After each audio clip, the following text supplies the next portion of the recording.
Okay, good morning nights to all of you guys. And ito pong muli si Ness Aguilar dito sa ating programang Usapang Kabayan. And ito po tayong muli kasi medyo naghahabol lang po tayo dun sa mga kakulangan ng ating programa for the past few weeks. Kasi I hope you understand guys na medyo na busy lang po ang inyong lingkod sa lahat ng mga physical event na ina-attenan po natin. So guys, ngayon po is the part 2 naman ng ating kumbaga sa mga tumutulong sa lahat ng mga biktimang ng bagyong Odette sa Visayas and Mindanao. Okay? So by the way guys, I would like to greet all of you a merry and a blessed Christmas to all of you, and of course a prosperous New Year to all of us. Okay? And sa lahat po pala ng mga gusto pong mag-join dito sa ating Usapang Kabayan, mag-message lang po kayo, or let's say kung gusto po niyo mag-guest live dito sa ating programa Usapang Kabayan, or kung gusto po ninyong mag-suggest ng any topic dito sa ating programa Usapang Kabayan, all you have to do is just to write the comment section dito sa ating FB page, dito sa ating The Philippine Event News TV. Mag-comment lang po kayo dyan at sabihin nyo lang na gusto po ninyo mag-guest at may gusto po kayong gustong pag-usapan po natin or any topic. And of course, pwede rin po kayong mag-comment dito sa ating FB page. And of course, this sa ating YouTube channel, The Philippine Event News TV. Tayo po ay simulcast, okay? Live stream po tayo today dito sa ating programa Usapang Kabayan. And simulcast, yan po ay sabay-sabay. Simulcast with our social media partners and pages dito sa ating Usapang Kabayan, the Philippine Event News page, FB page, and of course, my personal FB page. And of course, to our partner, Global Pinas Online TV Channel 168. And to my LinkedIn account, we are also live. And of course, sa ating YouTube channel, the Philippine Event News TV and Sovereign PH Channel 911. Okay? So guys, ipapagpatuloy lang po natin ang nauna nating simulan kanina regarding sa lahat ng mga organization ng Filipino-Chinese Chamber na groups na tumutulong sa lahat ng mga naging biktima ng Typhoon Odette. Okay? And I hope sana, let's pray po guys na sana hindi na po sana dumaan ang meron pa raw isa pang bagyo na napakalakas daw, mas malakas pa raw kay Odette. My goodness. So let's pray guys na wag na po sana ito tumama sa atin. Sana po ito'y lumihis. 'Di ba? And uulitin ko po, nananawagan ako sa lahat ng mga Filipino inventors na sana makapag-invento po sana kayo ng machine na lalo-lalo na pagdating sa bagyo, 'di ba?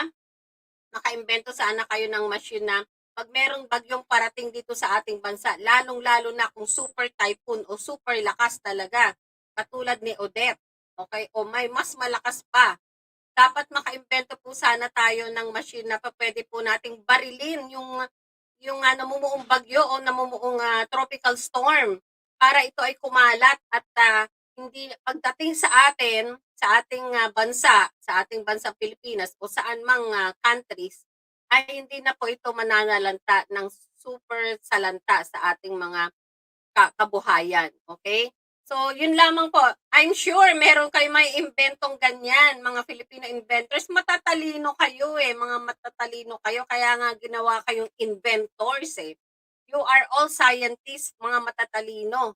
Diba? Sana meron tayong maimbento po sanang ganun para wala na po sanang masalanta ang mga bagyong dadaan sa ating bansa. Okay? So guys, panoorin po natin yung video po natin na actually na-prepare sa inyo regarding po ito dun sa part 2. Ito ay part 2 nung mga grupo ng mga Chinese, 'di ba? Mga Chinese groups na tumutulong sa lahat ng mga nasalanta sa bagyong Odette dito sa Visayas at Mindanao. Ito ay grupo ng Anvil Business Club, headed by Mr. Kenneth D., Executive Vice President ng Anvil Business Club. Guys, panoorin po muna natin ang kanilang video and of course, sana po marami rin po sana kayo mapulot dito. And dun sa mga gusto rin pong mag-donate, pwede po kayong kumontak dito sa ating programa at i-turn over po namin kayo dun sa mga organization na open-handed po sila or open po sila o kumbaga pwede po silang tumanggap ng inyong mga tulong, mapa-cash or mapa-in-kind, okay? Kami lamang po ay inyong tulay para maidala po namin kayo dun sa mga organization na gusto pong tumulong sa lahat po ng mga naging biktima ng Typhoon Odette, okay, sa Visayas and Mindanao. So guys, panoorin na po natin yung video. Ito yung video headed by Mr. Kenneth D., Executive Vice President of Anvil Business Club, the organization ng Filipino-Chinese na tumutulong din sa lahat ng mga nagiging biktima. Hindi lang po sa mga bagyo, sa lahat ng klase ng sakuna, calamities, o katulad nito na dinaranas natin na may mga COVID-19, Omicron, so forth and so on. Sila po ay tumutulong sa lahat ng mga nangangailangan. So guys, panoorin po natin yung na-prepare po nating video na para malaman po natin ano po ba, sino po ba ang Anvil Business Club? Ano ba sila? Ano pang klase organization ba sila? Paano ba sila tumutulong sa lahat ng mga nangailangan, lalong-lalo na sa ating mga Pilipino? Panoorin po natin. Direct, paki-upload na yung video.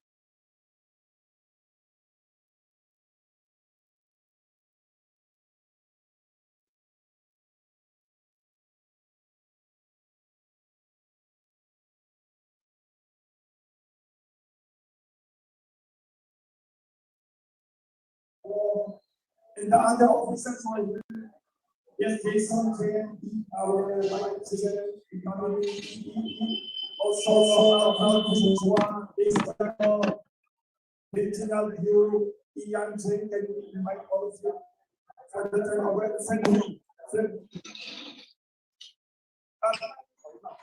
There are various checks being turned over this morning. Checks.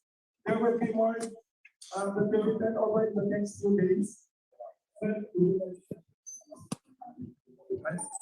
Mr. Lupin. Sino nakaka-Bluetooth? Ay, iba sa likod daw. Iba sa likod daw.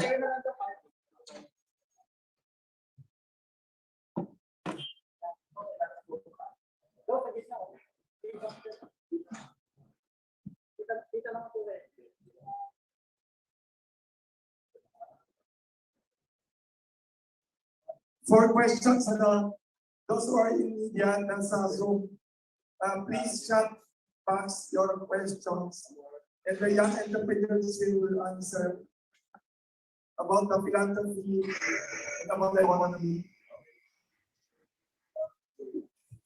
By the way guys, hindi yata ako napakinggan kanina. So, since live po tayo, nauna lang po ang kanilang photo op, okay, bago po magkaroon ng discussion. So, baka akalain nyo, itapos na. Ito po ay photo op muna. Inuna muna po nila ang photo op bago po sila magkaroon ng discussion. For your information, guys. Sana po, makasama po namin kayo sa simula't simula hanggang sa matapos po itong program. Maraming salamat po and Merry Christmas, guys! Panoorin muna po natin ang video. All the officers and volunteers. Until Business Club expresses support for them. Thank you to Ms. Juanita Chua, Mr. Delphine, Mr. Leonardo. Osha.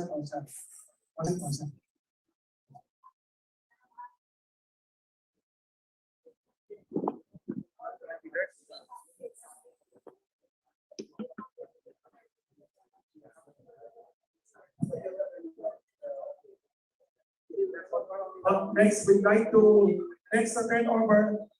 After the three checks, the Anvil officers will answer questions from the media. Anything about the economy, about the disaster of the typhoon? Yes, this is for Sargal. Where's Jason? Sargal Bed and Brewery is owned by one of the officers of Anvil Business Club. Yes. Yan, pantay po. Ipantay po. Mr. Freddy is one of the owners of Siargao Bed and Brewery. It's a new touristic facility in Siargao, just recently opened, and they turned themselves into a philanthropic center for distributing relief goods.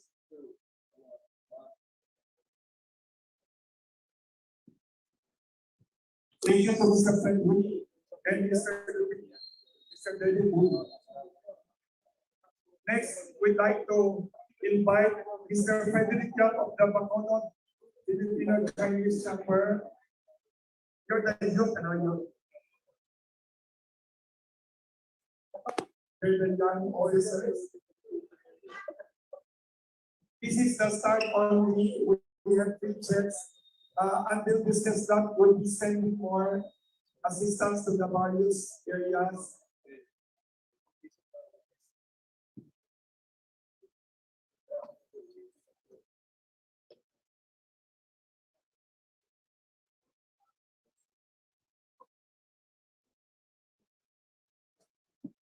Thank you very much. You will speak about your organization. Thank you very much.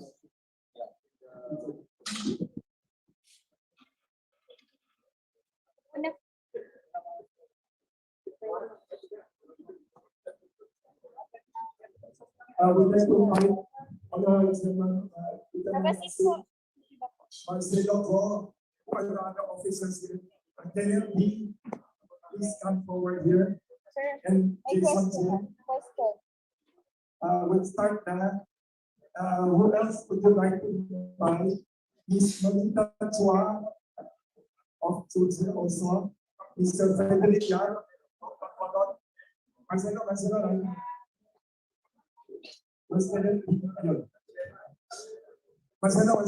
you have to start. Yes. Frederick.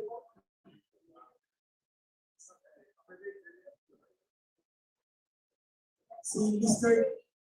Chua, Mr. Kedman, can we invite Mr. Oh, let's start now. We have to start. Peter and Marcelo. Peter, Marcelo. Oh. Peter, start now. Peter and Marcelo. So, I'll invite everyone to make a short opening statement, everyone, and then the media will ask questions. First, we'd like to invite Executive Vice President of Anvil Business Club, to say something about this project. Is it true? I heard this is just the start. There will be more that you will be releasing and giving away, and we will announce the next 2 days. Mr. Kenneth B, Executive Vice President, Anvil Business Club. Hi, good morning. First of all, thank you to all the members of the media for coming here on such short notice. Also would like to thank the members, the directors, the president, and the chairman of Anvil Business Club for coming together during this time of need to donate to the victims of Untitled Chapter. Every little help counts, and we are really blessed to be able to help. Now, as Chairman Wilson said, this is not the last. This is only the first. This is only the first batch of donations that we will be giving, and in the weeks to come, we are looking forward to being able to contribute more. We understand the devastation caused in the south, especially in Visayas and the Mindanao region, and we are just humbled to be able to share some of the blessings that will help our fellow Filipinos. Thank you very much. That's Mr. Kenneth B. He is the Executive Vice President of Anvil Business Club and also the incoming president next year, soon. Next, we'd like to invite Mr. Frederick Yap of the Bacolod Filipino Chinese Chapter. You're the part of the junior chapter of the Bacolod Filipino Chinese Chapter. To say something about what's happening in your province, Negros Occidental, and what we are doing now. partnership with Sacred Volunteer Partnership. I-on lang. Right now, we're in the partnership with the Ito rin. Volunteer Partnership. There are arms there. And with your help, with the help of Anvil, and with the help of the other donors, it's a really come along for our fellow brothers and sisters who lost their livelihood. And the effect with Untitled Chapter hit us. What areas of your province have been hit? What towns and municipalities? Walang Most of them are in Negros Occidental. There are some in Negros Occidental or Oriental, but this will benefit the towns in the city of Camacana, Siparday, Ilo, and maybe you don't know yet because right as of now, people are asking and so we're just listing the tomorrow we're planning to like set out all the donations of the goods. And very fast. And we're planning right now we allocated some funds already like water, food, medicine, hygienic kits. And right now we're planning to purchase Opo. some building materials. But right now we're in the process of canvassing them. Thank you very much. So your chamber in Bacolod, in Negros Occidental also, you had a volunteer, a fire volunteer. Yes, Philippine Chinese fire the volunteer. main help is with the volunteers because we have the donors and the volunteers. Because they don't really want to do the happening is like Is this the worst typhoon in Negros like in the last how many years? maybe in my whole life it's like the worst that I've done. In your whole life, this is the worst typhoon that hit Negros Occidental. Yes, Like in your whole life. You're 30 years old, I'm like 40 plus. So in your entire life, this is the worst. Thank you very much. and I would like to thank Anvil Business Club for the help for always supporting our this is the volunteer. Thank you very much. Thank you very much. That's Mr. Frederick, our friend in Bacolod, Filipino Chinese Chamber, the young, the youth chamber. Then we'd like to invite Ms. Monita Chua of Chochi Foundation to update us what is happening and where are you busy now? Chochi is very respected worldwide for philanthropy and helping disaster victims. You were very, very effective. You were admired for what you did in Yolanda, in Leyte. Even the mayor at that time, the wife of Richard Gomez, the Lucy Torres Gomez, even wrote about you. Can you please update us? Ms. Monita Chua of Chochi Foundation, Until Business Club supports them. Actually, right now, we are speaking about Madami na.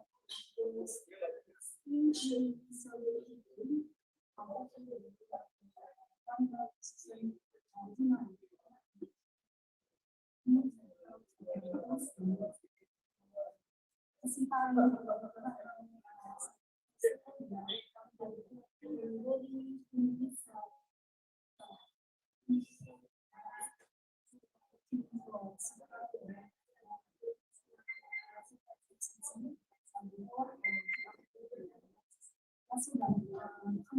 business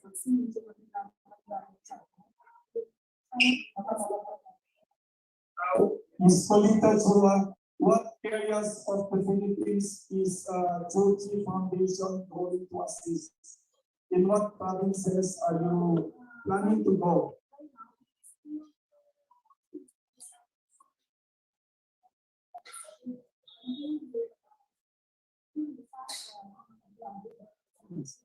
You will look for the worst hit areas to assist.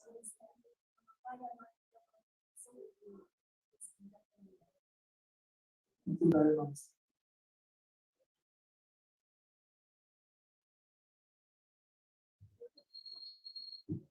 Next, we'd like to invite our Anvil officers, Mr. Jason here, the Vice President of Anvil Business Club, to say something about this project. And also, he's the incoming Executive Vice President next year. Mr. Jason here. Thank you, Madam Board, yes, partners, President, Anvil Club, representatives from TS and also the representative from Siargao. This happens to be our member and officer, Director Frederick Jam, Fred Uy, and Marcelo Co. So actually, the establishment of our member Fred is the only one of the only establishment who is standing now in Siargao. So The entire Siargao, all the resorts went out mostly. yes, correct. Yes. How come Luis still standing? Yeah, I think they constructed it well. So It is the latest open. It just opened 1 month ago, yes. few weeks ago. Yeah. So our club decided to first to our friends and our members, so we can bring the donations directly immediately. Thank you very much. That's Mr. Jason J. of Anvil Business Club. I'm also with Anvil Business Club as its chairman, as the chairman. There's a question here from GLB7. Question number 1. As business owners, do you think the economic impact of Typhoon Odette has affected your businesses? We'd like to invite two honorary chairmen to comment on this. Please come. And the media would like to ask Marcelo, we'd like to ask your comment. The media is waiting. Can you comment on the effect on businesses? Will you take off your mask and look at the camera here? Please. Saan ang camera? Sige, sir, dito. Isa para- Gusto niyo lang po. Gusto niyo lang po. Sa front lang. Yan. The question of GLB7 is, as business owners, all of us, anong effect on your business and how will you look at 2022 despite this horrible typhoon? Mr. Marcelo Co is honorary chairman of Anvil Business Club.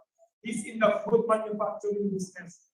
What effect on businesses this typhoon? Yes, I keep on the microphone. First of all, the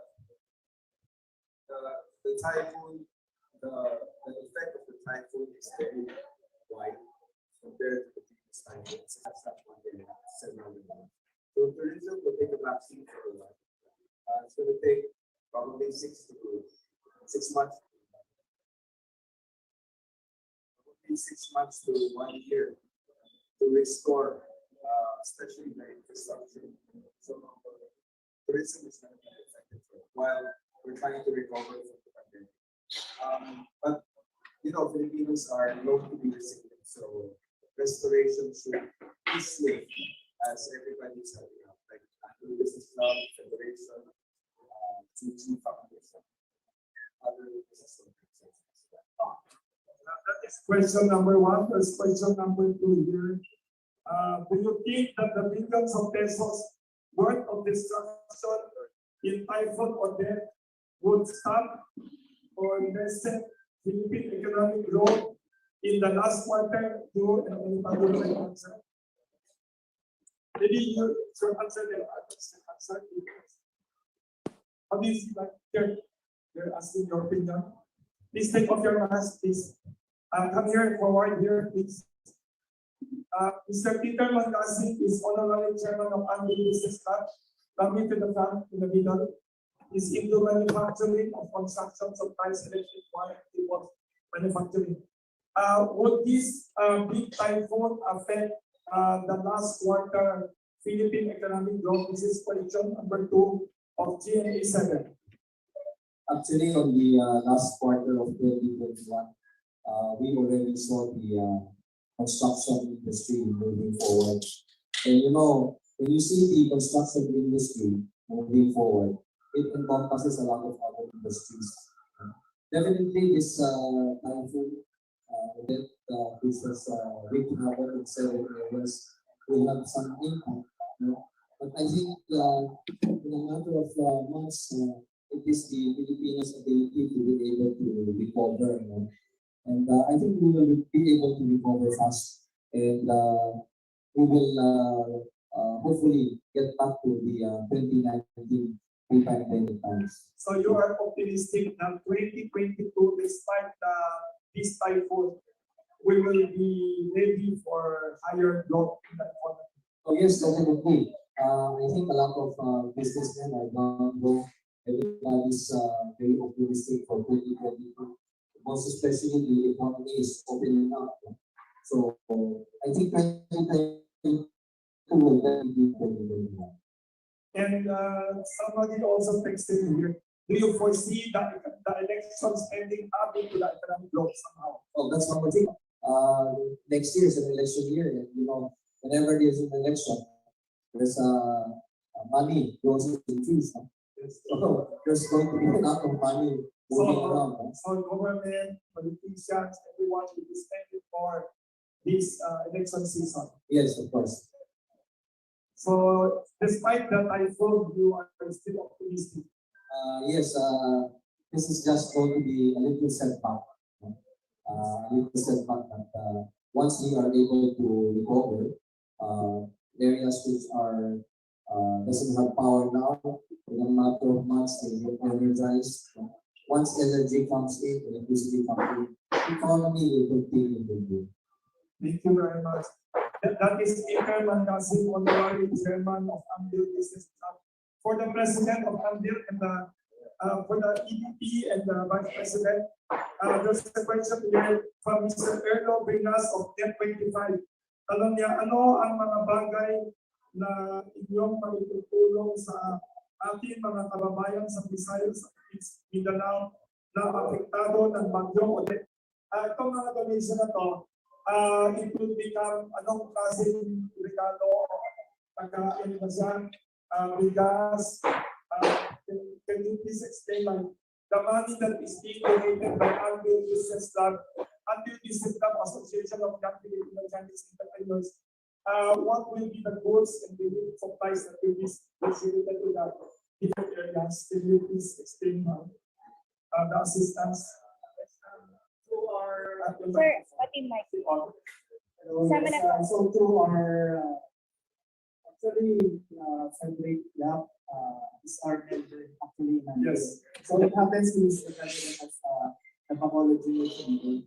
Through them and also from we identified that water is the number one need. Ang number one na kailangan ngayon ng mga biktima, yung tubig na pwede mainom.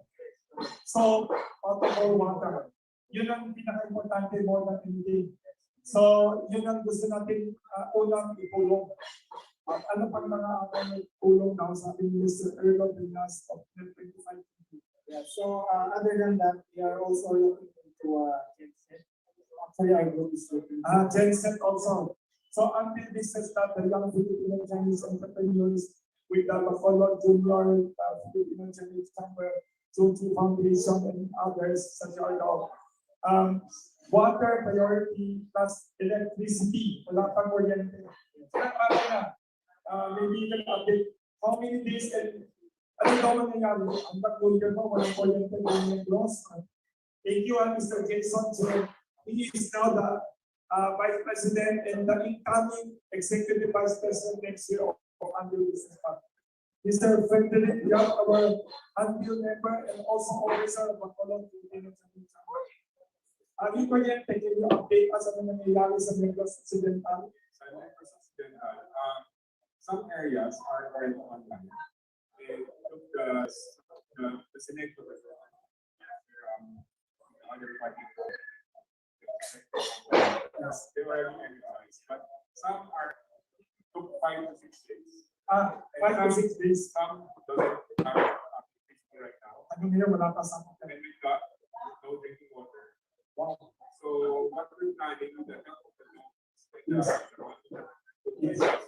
We're planning to also buy water filtration. Yes. So ang tulong ibigay ninyo, ang maganda yan sabi ni Mr. Frederick Yap, ang isang malaking na itutulong daw bibili sila ng water filtration bucket. Ang ibig sabihin ng yes, dito, pero hindi ako technical person. Ang ibig sabihin ng water filtration bucket, pag umulan, pwede i-filter yung tubig, pwede maging ilog, tama ka. Regular water sa faucet, pwede may water filter, isa pala ng mga galing. So that's a brilliant idea. We're looking at ways for water. Pick it up later. Yes. We're gonna test it, then we're gonna send it out to the rural areas. Maganda itong idea niya. So thank you very much, Mr. Frederick Yap, member of Anvil Business Club and officer of Bacolod Filipino Chinese Chambers Junior Chapter. I would like to acknowledge the presence of Dr. to express support for the Anvil Business Club development project.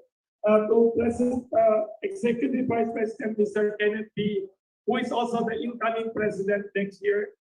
Can you please add what are the details of the health of Anvil Business Club? You said this is just the start, diba? This is just the beginning. We are planning more in the next few days. So what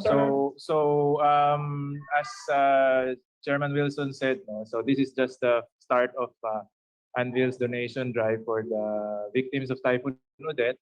We still have donations coming in as we speak. So once we get more allocations, we will identify some more partners and organizations that would help us distribute. All Anvil wants right now is for our friends in the South to have a good Christmas man lang. No? So as much as we can, we want them to we want to be able to help in our own way. Okay.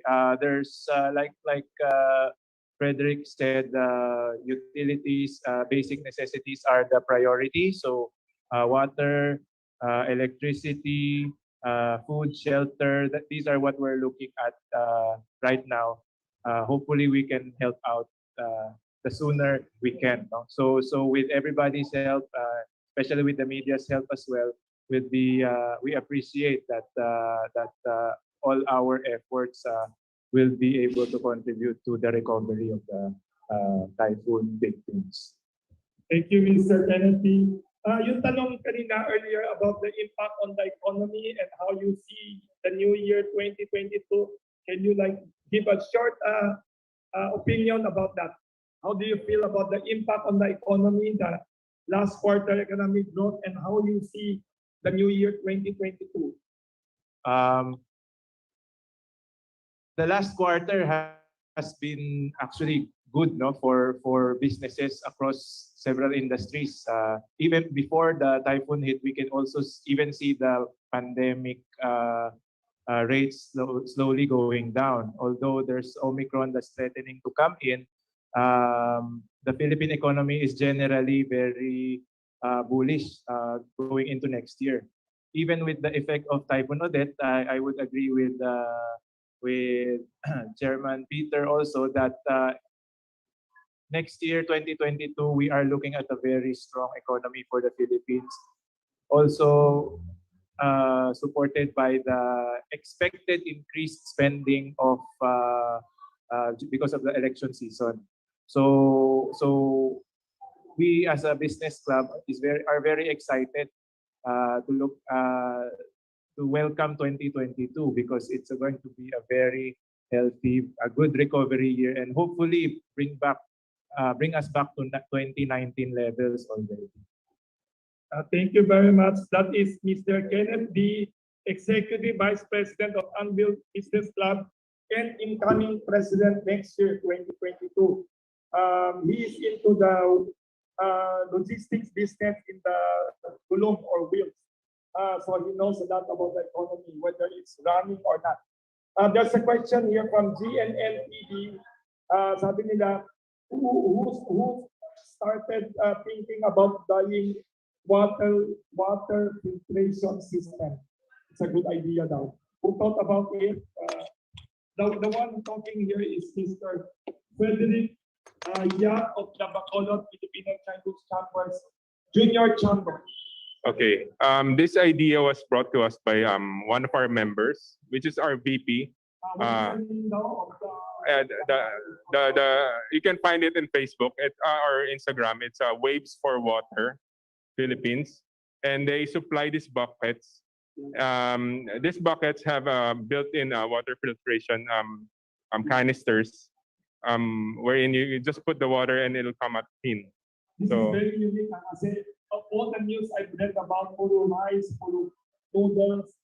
This is the first time I heard But- the water is the most priority. Because right now we were looking for something sustainable, and we're also planning to like purchase building materials. Because we already sent out food and water and some medicine. So right now we're planning to look at the other aspects of Very good what you just said now. That is part of the question of ABS-CBN journalist Jasmine Romero. Tanong ni Ms. Jasmine Romero, sabi niya, I'd like to ask, where are they planning to donate their money to Anvil Business Club? Will it be for food, rebuilding of houses, or will the funds go directly to the LGUs or NGOs? Mr. Jasmine Romero of ABS-CBN. Kaya maganda what you're saying, you will also help in the reconstruction of homes, devastated houses. That's actually the plan.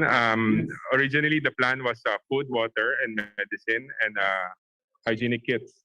And then after doing that for the past few days, we're now jumping into building materials. That's our target right now. So right now we're still looking for suppliers for that, and then of course with the arm of the Bacolod Fire Brigade, Chinese Chamber Fire Brigade. The Filipino Chinese Fire Brigade of Bacolod City. Yes. There's a question also. Somebody is asking, is it true Yolanda is a super typhoon, but Odette also is destructive because it hit bigger cities? Is it true? Kasi Yolanda is with the rural towns of Samar and Leyte, but this one might be devastating even more maybe because it hit Cebu, it hit Negros. Is it possible? Would you be able to know? From what I've experienced when I was there, Yes. this was, I think, in terms of wind, this is really strong because it really hit the roof. Even our PVC pipes were gone. Oh, And then I can't really just imagine the people in the shore or the bayside. So because we're in the inner city, and then in the inner yeah, city center, yeah. the others, The others shoreline, and even the beaches would be worse off with it. yes, I think the ones in Kabangkalan, Sipalay, because there's not a lot of media coverage there. So So there are towns that are walang media, masyadong coverage, wala masyadong prominent people going there. yes, exactly. Yes. Even my staff sa office had a phone down. Yes, actually, I asked for details. So if ever they need help, we're gonna send it out. I heard that, you know. Yes. So there's a question here from another journalist, Mr. Rito Gagni. Thank you, Mr. Rito Gagni, for your question. Sabi niya, is it possible for you to please email us the details of Anvil Business Club and all the other partner organizations, like the full name of the organization, of Tzu Foundation, the Bacolod Filipino Chinese Chamber, and the Siargao NGO, and all the other stuff. We will send you, Mr. Rito Gagni, and all the others. Please, those who are in Zoom, please kindly give your contact details via the chat box, or please give my cell phone number so they could text their email address and cell phone numbers. It's not only for the email of the news. We have Anvil Business Club has pandesal and cookies and pastries to give you also for Christmas. Today is 2 days before Christmas, but the hardworking officers of Anvil Business Club, young Filipino Chinese entrepreneurs also of Bacolod, also Tzu Foundation volunteers and officers and others are here coordinating donations. They are still coming. I'll read some other questions. We will have a few more other questions. We have time for maybe one or two more questions. Lunch will be served, mga people will, we have simple breakfast, lunch. Ito, from Shane, tanong niya, paano ma-monitor ang mga donations ninyo sa bawat LGUs, and if ever may mga good Samaritans na gusto pang mag-donate sa Odette at wala silang contact sa mga lugar na tinamaan ng bagyo, saan ipapadala ang donation nila sa Anvil Business Club and the other partner ninyo like Chuchi Foundation, Bacolod Filipino Chinese Chamber, the Filipino Chinese Fire Volunteer Brigade of Bacolod, and sa Siargao.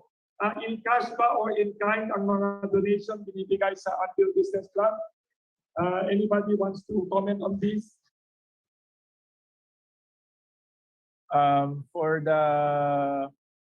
For the list of for accountability of all the donations, we actually tap well-respected and reputable organizations so that anytime we need report of how our funds are and donations are spent, it will be readily available. For those who want to donate, we can extend through the media the contact details of Anvil Business Club and the Tutsi Foundation for starters, and if you want to go direct to the Bacolod Chamber and to Siargao as well, we have contacts that we can provide you. I believe in cash and in kind, whatever you can donate, it will be welcome. Thank you very much. That's Kenneth D, Executive Vice President of Anvil Business Club, Association of Young Filipino Chinese Entrepreneurs. Also, by the way, Anvil Business Club is also part of the Federation of Filipino Chinese Chambers of Commerce, which 2 days ago here at Community Pandesal Forum, with other 11 Filipino Chinese organizations, already donated also 12 million pesos of relief goods nationwide. Anvil is also part of that. Some of the top officers are also there. So we are coordinating with all the community people in this effort. And Anvil Business Club is donating this just a start. There are more to come and we'll announce. Even though it's Christmas, thank you very much to everyone for coming. So we'd like to give everybody a chance for their closing statement. We'd like to start maybe with Kenneth B, the Executive Vice President of Anvil Business Club. Your closing statement about this entire project. Maybe you'd like to thank the partner organizations and the media. Mr. Kenneth B, EVP Anvil Business Club. Hi. Again, good morning. Thank you to first of all to Wilson, Chairman Wilson, and Kamuning Bakery for hosting this event. Thank you also to all the donors from Anvil Business Club, the members, the directors, the board, and the regents. We really appreciate your donations during this time of need. Thank you also to first of all to the Tutsi Foundation for letting us be able to help out in your relief efforts. Second, thank you to President Frederick Yap for physically being here to help us to receive our donation and to help us distribute our relief efforts to Bacolod. I also thank you to Frederick Cui and Marcelo Co for helping us send our donations to Siargao through their business bed and brewery in Siargao. And to the rest of the people who are viewing, thank you for watching. And if you want to donate, please be in touch. We will be giving you details for you to be able to donate as well. Thank you. Thank you, Mr. Kenneth B, EDP Anvil Business Club. Next, we'd like to invite our partner organization and also member of Anvil Business Club, Frederick Yap from Bacolod Filipino Chinese Chamber, the Junior Chamber President, Mr. Frederick Yap from Bacolod Negros Occidental, one of the most hard-hit provinces in the Philippines now. Okay. First of all, I would like to thank Anvil Business. Turn on. First of all, I would like to thank Anvil Business Club and to all the other donors and to all the volunteers, and of course the electric lineman for and all the people on the ground who help us restore power, water, and of course some of the LGU help in that. And with this help, with your donation, it will come a long way for our brothers and sisters who lost their livelihood, their homes, and it will get them back on their feet. Do you have a short message if you don't know? Maybe you can say a short message to your province in Negros Occidental if you don't know. Okay. Sa tanan na naigo da, pabalaan lang kami kung paano kami makabulig. Kami na bahala sa sa kundiin namon da dulong. And madamo ginasalamat. Thank you. Thank you very much. That's Mr. Frederick, young president of Bacolod, Filipino Chamber of Commerce, Junior Chamber, and also a member of Anvil Business Club. Next, we'd like to invite Mr. Jason Chen. He is the Vice President of Anvil Business Club and the incoming Executive Vice President next year, helping coordinate this philanthropic effort. Jason Chen. Yes. So I would like to thank everyone who came today. Also, I would like to thank Kamanang Bakery and actually Wilson Lee Flores is our current chairman until this December. So we just coordinated everything when we got the initial amount that we can donate through our partners. So through our partners, Bacolod Junior Chamber, Chuchi, and our member and officer, Fred Huy, and Honorary Chairman Marcelo Ko, thank you for helping us to bring the goods directly to the victims. So thank you, everyone. Maybe a short answer to the question of Jamie said earlier about the economy. How do you see 2022, the new year, despite the pandemic of 2 years, despite this typhoon? How do you see our Philippine economy? Your assessment. He's in the furniture business, Mr. Jason. Yes, I agree with our honorary chairman Peter Mangasing and our incoming president Kenneth D. that the last quarter of 2021 is good. Actually, we are full of project right now, and we especially serving BPO industry and bank industry. So both sectors are really expanding right now. So I think it will translate into good economy in the long run. Yeah. What about the impact of this super typhoon on the last quarter economic growth of the Philippines? I think it will affect certain areas, but it will also translate into opportunities into other areas. So what is important, I think, is let's have the remote provinces to bounce back. Thank you. Thank you very much. Anvil Business Club will also be sending emails of the details of the donation and the philanthropic funding via email. Please, the people, Vanessa and Evan, all the media friends who are here and listening via Zoom or via Facebook Live, we will email to you all the complete details of everything. So once again, thank you very much again to all the officers of Anvil Business Club, all the members, and most especially to our special guests here, Ms.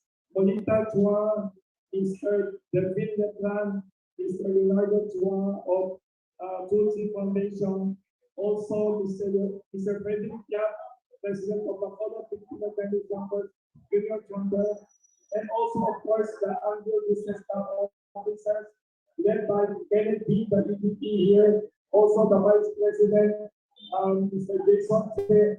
Our President is now in the local daughter, Hubert Chua. Thank you very much also, and our Chairman Emeritus, George C.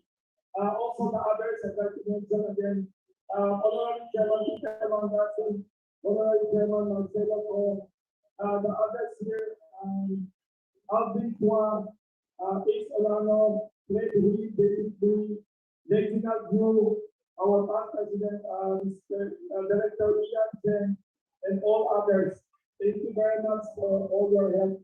And of course, Dr. Lucien, our special guest from FSCCII, Media Committee Vice Chairman, and all the others. Thank you, but Merry Christmas to everyone. Even though there's typhoon, in life we always have storms and typhoon, but it will make us stronger and better persons. So let us be hopeful and celebrate. And there's a question mark. There's another message here. There's a message here from a follow-up from Mr. Mark Gomez of the Filipino Chinese Chamber of Bacolod. Something Mr. Mark Gomez, I'd like to read this message. That's his message. Yes. Sabi ni Mr. Mark Gomez from Negros Occidental, a very, very big thank you to Anvil Business Club and the young Filipino Chinese entrepreneurs of Anvil Business Club. Lives are being saved because of your work and generosity. This is from Mr. Mark Gomez of Bacolod, Negros Occidental. Yes, Mr. George Smith, the German Emeritus of Anvil Business Club, would like to say something. Can we let him speak soon? He maybe he has a message for the media and for the partners organizations. You need access. Yes, sir. Yes, sir. Marinig ko sa Yes. microphone. Yan po. A short message from Chairman Emeritus George C. of Anvil Business Club. Get whoever is. Yun. Yes, can you hear us? We could hear you very clearly. Can you give a short message? Okay. Yes. I want to. Can we just have if someone can help have the video access, no? But meanwhile, I'd like to point out. Thank you very much. Thank you very much to all our media friends. Your role is so important at this point in time because where our logistics and other information accesses are down, your messages are so important to send out, and it's part of the reason why we are donating these things, and we're continuing to raise money. No, just for perspective, Anvil is always there not only to do business but to help our community both in abilities, capabilities, technologies, and the learnings, the things that we can do together as a community. Last year, we raised 3 million for the Taal and the typhoon, and Wilson here helped raise 30 million from our friends from China to donate to the different to both the typhoon and to Taal. No, so this year we are also going to do the same. And together with the Chinese community, actually last year, the Chinoy community raised over 300 million, which Anvil Business Club is part of. And of course, the China Embassy in China had actually sent over $1.5 billion worth of assistances for the pandemic. No, uh, just to let people know also here, we want to thank both Suchi and to give recognition that during Yolanda, they spent over 3 billion in assistance for Yolanda. No, and they're also building whole communities of houses and homes. And currently, we're in recovery mode. Now we have to deal with a typhoon. We have a possible Omicron coming. We have to work very closely together with you in the media, the business community, and the government. Currently, the business is returning very fast in these areas that were not hit by the typhoon. A lot of the businesses, if you note, the restaurants and these others are booked over 100% versus 2019. We don't know yet if this is for a short period. The hotels in places like Boracay are fully booked. You cannot book it. But of course, we have also devastated areas. These instabilities will always be there, and we thank you very much for your help, both from the media, our partners here from Bacolod, from Tuchi, from Siargao, and we note that these are also the investors in these areas. Thank you very much, and also Mr. let's George, continue to help. there's a question from GMA 7 earlier. How do you assess the economic impact for the last quarter of the typhoon? And how do you see the new year 2022 for Philippine economic growth? The typhoon will definitely affect the Visayas. The greatest portion, the greatest portion, somehow the country, the greatest portion of the economy is really here in Luzon. So there will be an effect, but this can be overcome in the short term if we work closely together, because we cannot leave our, beyond business, we cannot leave our brothers apart. The election will have a major effect more on the future than on the year, because the expenditures will not be the same, because there's a much lower amount of face-to-face expenditures or physical expenditures. Of it, in fact, is going to be in media and social media. What we need to do is to look beyond any kind of whoever wins or loses. We always have to work together, and we have seen all kinds of businesses succeed in all kinds of environments. As long as the business and we are working towards what is productive, it doesn't matter if the government is more authoritarian, too liberal.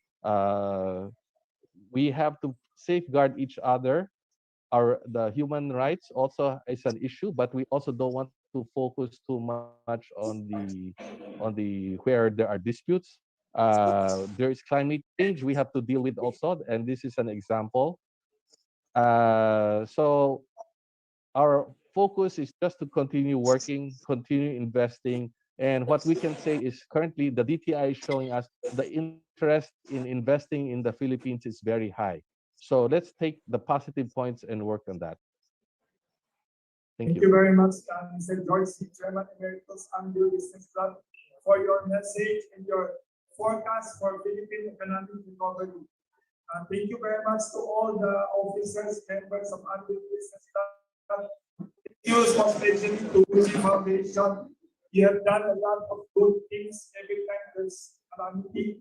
And thank you to the Bacolod Filipino Chinese Chamber, especially the Junior Chamber President here, Mr. Frederick Yap, Mr. Mark Gomez, and other officers there in Negros Occidental, and also to our other partners.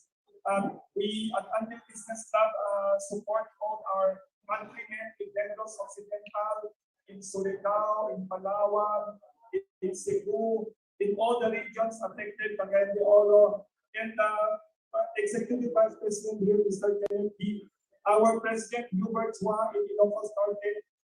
All of them will commit to do more, to coordinate more charity and relief efforts.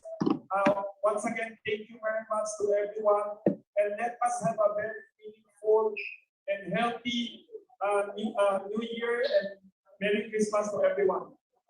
Thank you very much. Thank you. Thank you for coming here at a very unique Kandesal Forum here at 82-year-old Catholic Bakery. Salamat.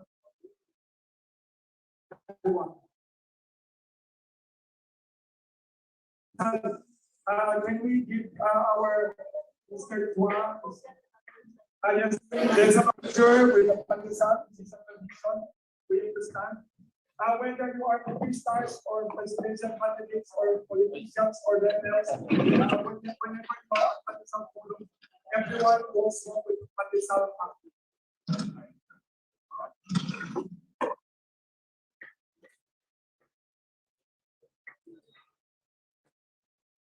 Pati mga rebelde, dumating na rin. Si Senator Bongbong also was waiting for si Denny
Palagi ay basta pag ganitong live tayo, may mga yung lahat ng mga pagkakamali nakikita tuloy. My goodness. Okay. So ayan guys. So natapos natin panoorin yung isa pang association ng Chinese which is the Anvil Business Club. Okay, these are all the organization of young entrepreneurs headed by Mr. Kenneth D, Executive Vice President of Anvil Business Club. These are all also one of the kumbaga generous organization na tumutulong sa ating mga nasalantang mga Pilipino, especially kung may mga calamities, nasalanta ng bagyo, or let's say nagkaroon ng mga sakuna, mga pangangailangan katulad ng ating nararanasan ngayong pandemic, lalong-lalo na yung parating na Omicron, 'di ba? Or andito na ang Omicron, 'di ba? So mag-ingat na lang po tayo. So doon sa mga gusto pong mag-donate, for example, gusto po ninyo mag-donate sa ng mga sa mga nasalanta, pwede po kayong mag-message po dito sa ating page dito sa The Philippine Event News TV FB page at saka dun sa The Philippine Event News TV YouTube channel para maiparating po natin yan dun sa lahat ng organization, dun sa dalawang organization na finiture po natin dito sa Usapang Kabayan. Ga-guide po namin kayo para makontak po ninyo sila at maipadala po ninyo ang inyong tulong para dun sa mga lahat ng nasalanta at nangangailangan sa Visayas Region and Mindanao Region dahil sa bagyong Odette. Okay guys, so anyway guys, dito na po nagtatapos ang ating programa. Stay safe, keep safe always. Pray to God na sana po lalong-lalo na yung nababalitang mayroon na naman parating na bagyo na mas malakas pa raw sa kay Odette. My goodness, sana lumihis ka na lang. God, please save us. Okay? At ako kawawa naman kung tatama yun sa ng magbagong taon, wag naman po sana. Sana po ito po ay lumihis sa ating bansa. Dahil ang dami na pong kawawa dito sa ating bansa. Dito mga Pilipino na naghirap dahil sa pandemic, tapos masasalanta pa ng mga bagyong sunod-sunod. Especially ngayong Christmas at New Year, wag naman na sana po. Lord, please save us.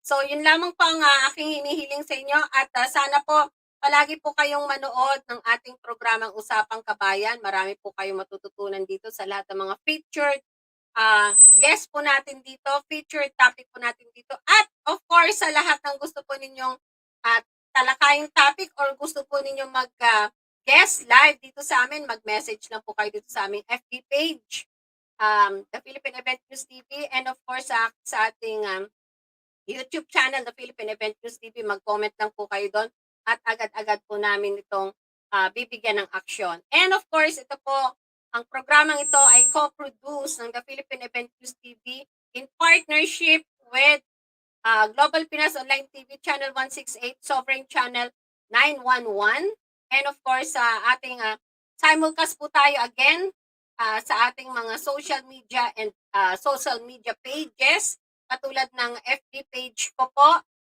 which is Shanepe, and of course, sa FB page ng The Philippine Event News TV, Global Pinas Online TV Channel 168, of course, my LinkedIn account, Nes Aguilar, and of course, sa ating YouTube channel, The Philippine Event News TV, and sa ating Sovereign PH Channel 911. So, simulcast po yan. Kapag naka-live po tayo dito sa StreamYard, naka-live din po tayo dun sa mga social media pages na nabanggit ko. And of course, sa susunod pong linggo, magkakaroon na naman po tayo ng topic. Of course, this coming. Topic po pala natin is ano-ano ba ang mga dapat natin ihanda ngayong Pasko. Yan ang pag-uusapan po natin. Of course, Pasko at bagong taon, especially bagong taon, di ba? Yan po ang pag-uusapan po natin sa susunod pong episode ng ating Usapang Kabayan. Ano po ba ang dapat po nating ihanda ngayong bagong taon para swertihin po tayo, syempre, di ba?